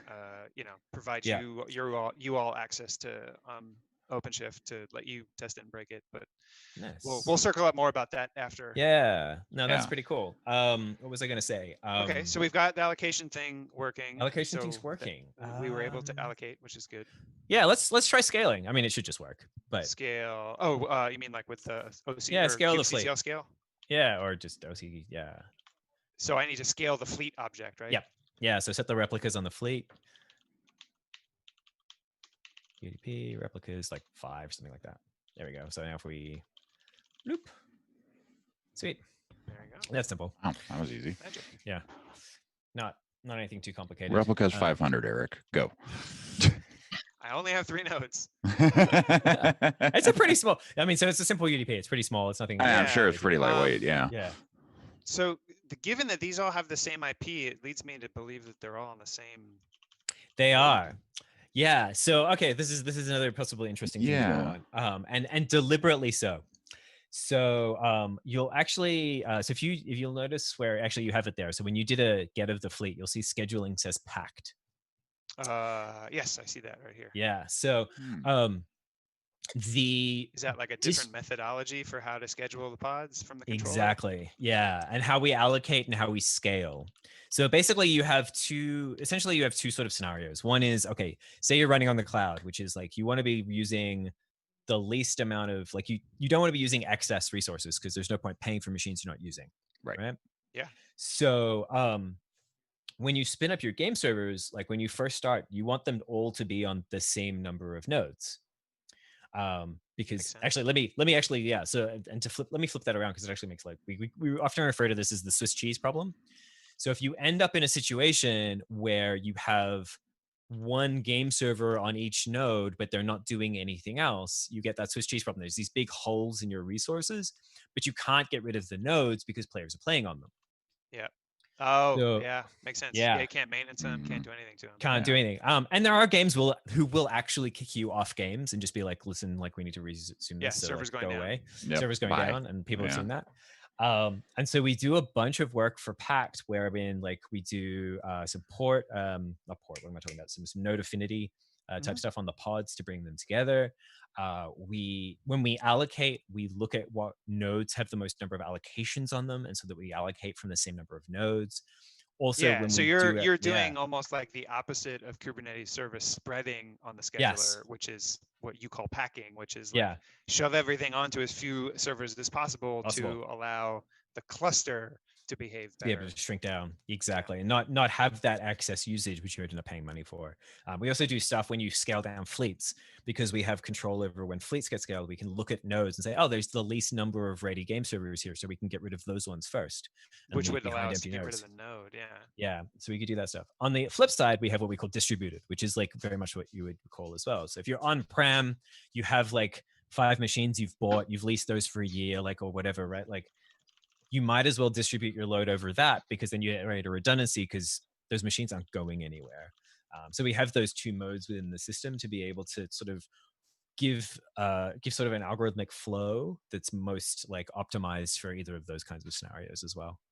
Yeah, there was a question about what type of traffic UDP. goes over Yeah. UDP. My comment was, well, UDP is common for games because you care less about reliable delivery of every single packet Yep. and more just about like Getting the eventually packet stuff out should the get door. there. Yeah. Yeah. Well, basically, right, like by the time, like say you have a failure in your stream of information in your game, by the time it's round trip back and gone away, like you don't care anymore. Like Yeah. your player's Yeah. already taken 3 more steps. So if Right. a packet gets dropped, usually, and this is a whole thing. I would recommend if you want to get into this whole thing, look up Gaffer on Games. It's Glenn Fiedler. He's written this whole series about how to do game networking, and why UDP is so important over TCP. For game stuff, and it's super fascinating, full stop. But yeah, so that's a whole thing. But, yeah. I'm sure that in certain game scenarios, TCP would be just fine, like turn-based. Yeah, totally stuff. fine. So, but yeah, it is for like MMO, shooters and all these other things, like yeah, UDP is probably the way to go. UDP. Yeah. So isn't Google working on like a UDP based HTTP specification or you something? talking about Quick? Yeah. Yeah, that's a whole thing. I know nothing about it. Yeah. So yeah, Quick is a whole HTTP like replacement kind of protocol, not replacement, I guess, but like enhancement. And it runs mainly over UDP, right? Like you establish a connection, it just streams data back and forth between sources. So interestingly, and I can say this because I make sure I looked it up on the internet, it's pretty widely known that World of Warcraft uses TCP. Interesting. Which is interesting. But the fun thing is, and I think there's some really cool game mechanics in that they use. So if you want to go down this rabbit hole, so multiplayer games are lies. They're all lies. We're lying to you. It's just you think that they're real. Because ultimately, am I playing against bots all day? Is that what well, it it's is? not even... Is that why I'm getting my butt kicked? No, that's always the answer when you lose. Yeah. It's a bot, or they're cheating. That's always the answer. or maybe Chris is just bad. Maybe. I'm just saying maybe. Maybe Chris is a bot. Maybe. But ultimately, right, like what happens on that authoritative dedicated game server is always going to be behind in time from what happens in your machine. So, right. So I think I move forward. So often what you see on your client is your client guessing what's going to be happening soon based on information it had historically. And so it's like it kind of leads you on a little bit in some ways. And like, there's lots of tricks and stuff, but there's all sorts of other psychological games that can be played as well. So like my classic example, one of my favorites is like cooldowns on spells. Like you have like a 5-second or 10-second cooldown. Now, if you and I are playing together, like World of Warcraft or something like that, and I cast a fireball, you're not going to know whether I really had 5 seconds between me casting a fireball and casting one again, right? Like if it's 3 seconds or it's 4 seconds, you're never going to know. Right. But if I could just like continually send out fireballs and like you could see like 1, 2, 3, 4, 5, 6. So like you could see that gap, you'd be like, oh, that looks really weird. That looks like jitter to me. That's weird. So if I put a cooldown in that, suddenly you're like, oh, everything's fine. Because no one sees that kind of thing. So there's all kinds of cute little lies so that you put in. The cooldown is really to deal with helping the game server traffic and hiding. Yeah. Interesting. I mean, it's also a good game mechanic, and like good game design working with multiplayer considerations is great. Right. Yeah. But yeah, there are totally like that's very interesting. Play fast shooters that will give you a replay when you die. Yeah. So like again, common problem. You might think that you've run behind a wall, but the server thinks no, you actually haven't. So you've been hit. Yeah. And so to stop people from being like, I ran behind the wall, this thing's lying to me and it sucks, and getting really mad, which is understandable. You give them a replay, and suddenly the player goes, oh, I guess I wasn't behind the wall. All right, fair enough. Cool, I died. Right? Like they don't argue that. Yeah, they don't. Here's your proof. Yeah. See, you saw it. You thought you were behind the wall, but no, you actually got hit just beforehand. Sorry. So yeah, multiplayer games is like there's so many cool stuff in there that I love reading about, because there's so much in gameplay as well that is just like just lies. Like so many platformers, for example, you'll probably notice that you actually can jump when you're past the ledge, just because it makes it feel a little better for your gameplay. Like there's all kinds of little things like that I love. Yeah, this is awesome. So what is this website? So if you like network, so if you scroll down, his whole series on Introduction to Network Physics and Beyond is like basically just like the Bible for this kind of stuff. Wow. April, okay. is that your dog? It is April's dog. Franklin has opinions. I mean, my He dog wanted was on to say hi. earlier, so you know. Yeah. You So just this- hear mine. You don't always see them, but you will almost always hear them. I am Same very here. impressed. My dog has not barked at anything during this whole stream. That is, I mean, my computer crashed, so you know I got something, but If yeah, it's not this one is- thing, it's something else. Yeah, it's always something. Yeah, it never fails. but Awesome. this is network physics and UDP communication for games is like a whole other specialty. I just bring servers up and down. It's fine. That's Network physics and virtual reality. I can't wait to read that Well, one. That's gonna so be an one of the interesting things one. that we want to do is we want to start a stream on our channel about multiplayer game design. Yeah. But more actually trying to not do the monolithic game server thing. Like, how can we do something different? How can we break it up into, you know, microservices or whatever? And using an MMO kind of as an example. So maybe you could be a featured fun guest on that one. As Yeah, we get can. it We rolled can have out. some thoughts. Have some thoughts. Yeah. It's an interesting one, and it's trying to draw lines for where you can put different things in memory and try and work out where they go. Mm.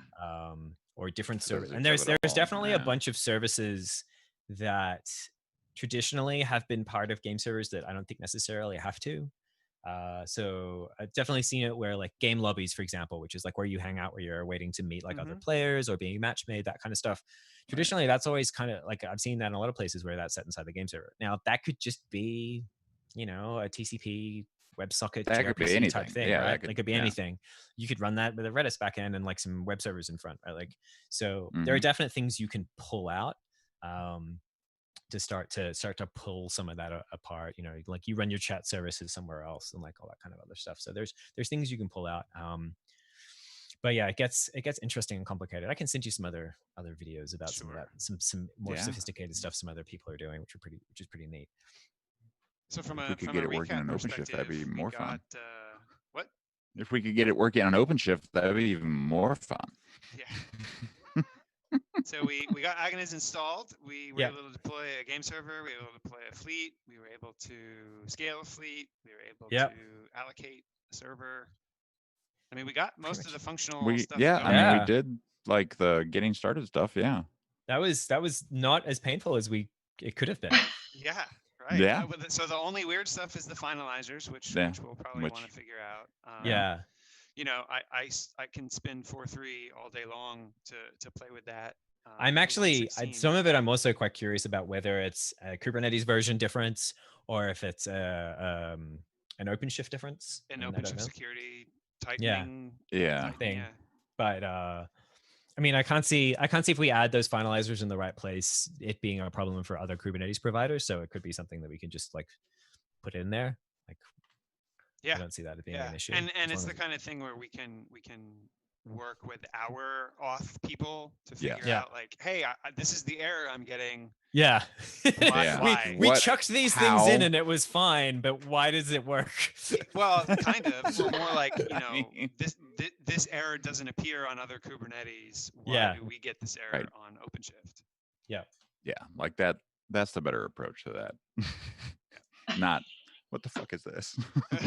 Rather than just I did a thing and it didn't work. So what happened? Yeah. It's certainly less fun. And so the other thing is that I took some notes on is you know, like we were able to do host port, but I Yeah. don't actually know how we then expose that host port outside To the world, cluster.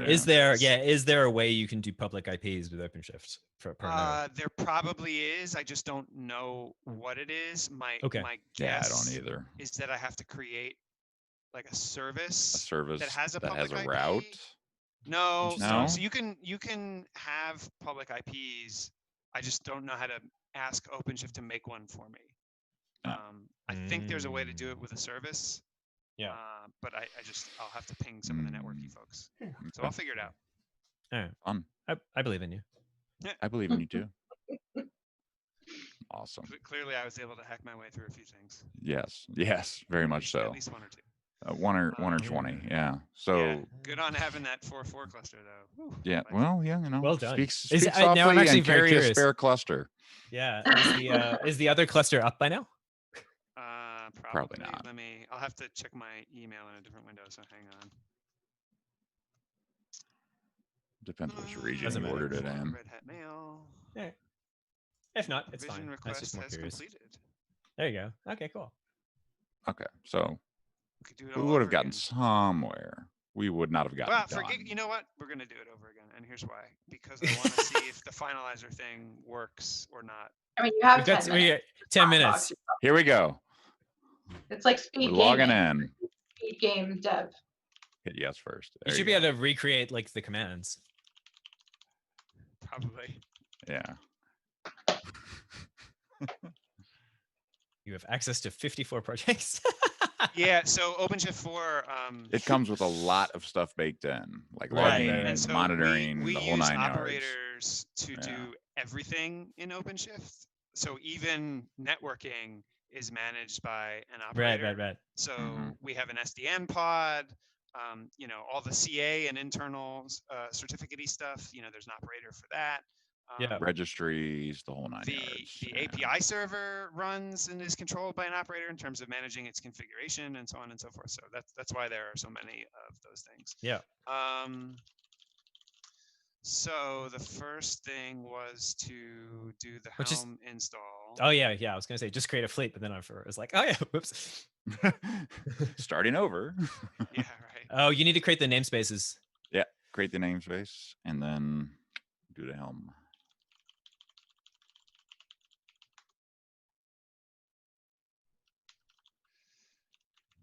Oh,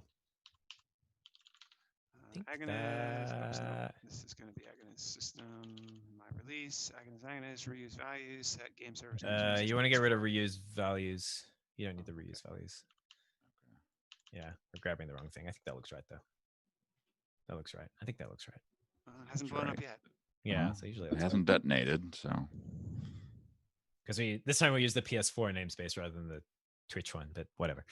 Oh, Awkward. yeah, whatever. Yeah. that's fine. All right, Yay. that's good. Okay, and cool. then next would be to just deploy a game server, right? Do you need to switch to your PS4 namespace Yeah, that's true. thingy? That is true. Simple UDP game. Sorry, the game. Yeah, not you can allocation, just create the game go straight to the fleet if you want. Oh, okay, sure. Yeah. Yeah. Go big or go home. Well, yeah, why not?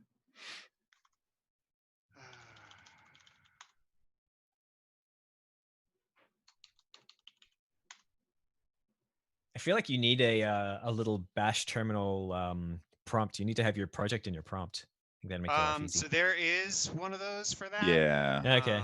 there That's is a good. thing It's for that. actually it was made by a gentleman who works for an like a Red Hat partner. Oh, the company is Not that I did want to derail you in the last 7 no, minutes. it's important. No, you It's totally important 'cause did. I That's love those fine. guys, and I'm totally drawing a blank from So, there. I have a And plugin. they have a cloud that runs on OpenShift. It's like a Puyo. They're in Switzerland.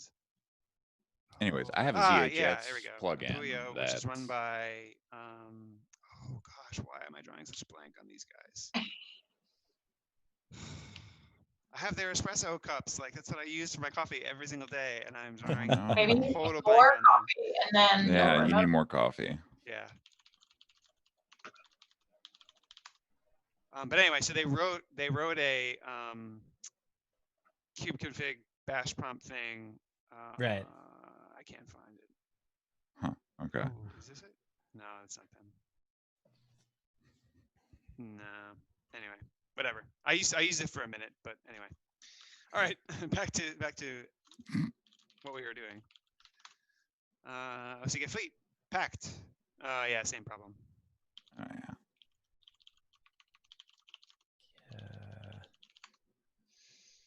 No, that's fine. If you just do a get game servers, it looks like that. That might be the problem. Well, Yeah, that works. Yeah. yeah, block owner deletion finalizers. So not unique to Yeah. Kubernetes version, possibly unique to OpenShift. Yes. Because this is 116. So there's a question in chat if you want to answer that real quick. What's the question? Can Agones be used in a very simple way to host a single dedicated game server, for example, a Counter-Strike global offensive server? You can. It's probably overkill though. Right. Yeah, that's what I was if you want to thinking. run a single one, boot it up on a VM and then spin it down when you're done. Right. Yeah, I mean, so the first thing for that would be to get CS:GO in a container, which Oh, Mhm. there are. I'm sure there are people who have done that. I've seen that. yeah. But I'm just saying, like Yeah. that's the first step, right? Is if it wasn't already Yep. containerized, you'd have to containerize it, and then at that point, yeah, you could run it in your Kubernetes with Agones. But if you're just running one, like you could just run it as a pod, and Well, I would actually say is Kubernetes overkill at that point too, right? You're just wanting one of them. Yeah, no, very Yeah. very true, right? Like Right. like Yeah. it's It's the flatbed with the little toy bulldozer Yeah. on top. Yeah. Yeah. If you want to get fancy, create a Terraform config that runs a container inside there with Docker inside a single VM that you can spin up and spin down as like Terraform apply and Terraform destroy, and that'll probably do really nicely for you. Yeah.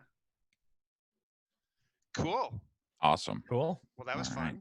Yeah. No, thank you very much for joining us, April We and only Mark. really broke like 3 things, and they weren't even that big.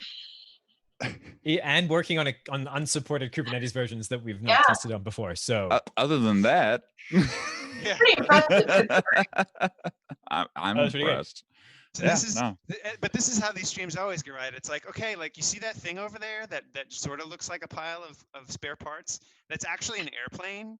And so what we're gonna do is we're gonna go fly that thing right now. But Yeah. while we're in the air, Just we fix might it. have to fix it. it's all right because it Amazing. glides. It's a Yeah, it's gliding all right. situation. So Because- it'll be Yeah, because fine. much it like has an very good escalator, wings. if it breaks, it's just stairs. So much like a glider, if it breaks, it just sort of glides. Yeah, exactly. As long as the wings don't detach, we'll be fine.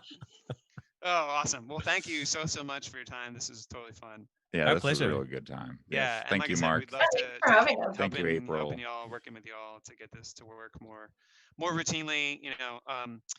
If you want to build, if you have an operator, you're interested in making an operator, to get it into our operator hub, so that it shows up in the catalog, all that kind of fun stuff. So Very cool. we can do Yeah. all these kinds of things. Sweet. The standard open source comment applies of PRs accepted. Yeah, Yep. absolutely. Well, I'm certainly going to at least file like a bunch of you, but Yeah. All right. Well, thank you Awesome. very much for joining us. Really Yeah, appreciate thanks it. for having us. super fun. This- Good time. All right. Good time. Well, have a good morning for y'all because it's just turning into afternoon over there, I think. Lucky y'all. Yep. It is indeed. All right. All right. We'll catch you next time here on OpenShift TV. Tomorrow we're on with OpenShift Commons. There will be something Sorry, I about think I just messed up the social stream. practices, social practice theory and transformation with Jay Bloom tomorrow at noon Eastern, 1600 UTC. So please join us then. And until next time, stay safe out there, folks.